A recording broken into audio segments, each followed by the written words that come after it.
Has this ever happened to you?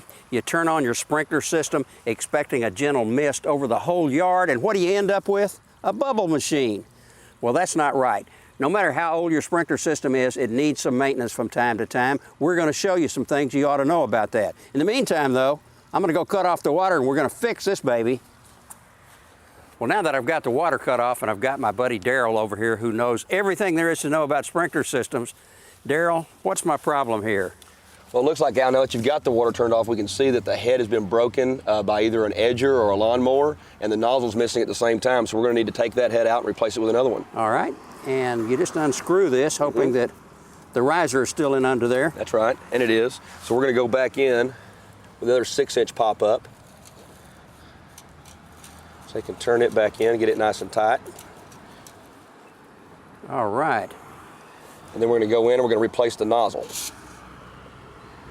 So we'll remove this cover and put our nozzle with our filter back on top.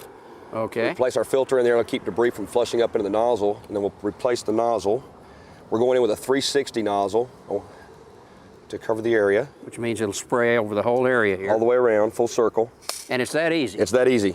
A do-it-yourselfer can take care of that. While you're here, let's look at the rest of the system and see what we can do. You bet.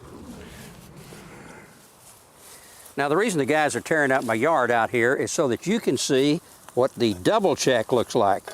And it looks like a mud pit. What is it really? Well, Al, what we've got is it's a 1-inch double check or a backflow prevention device, and it's required by most cities and most states. It keeps the sprinkler water from flowing back into the drinking water, the potable supply. So the water comes in here like that, but if you shut this off, it can't back up, right? That's exactly right. You have 2 check valves. This particular gate valve is for us to cut off, and then you've got a drain valve. Okay, and it's a good thing to have like this, because this way, if you ever have a problem where you can't shut it off, you can reach into that little opening there, you can shut this off, and you still have water to the rest of the house. That's exactly right. It cuts off the water to just the sprinkler system, and you still have water to the house. Now, it looks to me like this is close enough to the surface where freezing might be a problem. It could be in most areas or a lot of areas. Here in Texas, we don't have that problem. But in the case of freezing, there's some things you can do. Like take a big slug of insulation and put in on top of that? That would work great. Just anything, insulation in some of the colder climates. You can even use newspaper, rags, anything you can put around just to insulate that device would help protect it from freezing. Okay. Let's put it back together then. Right.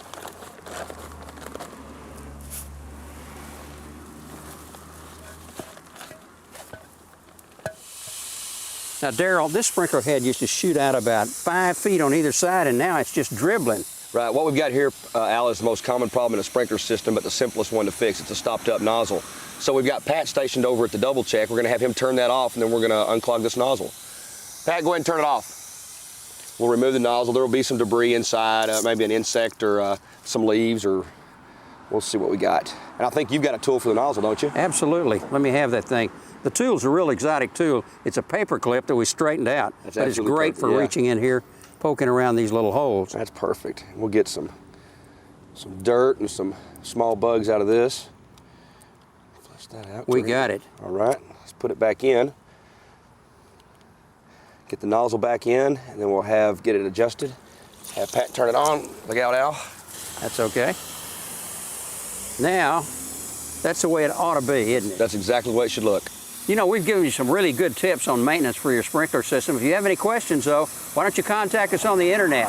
It's michaelholigan.com.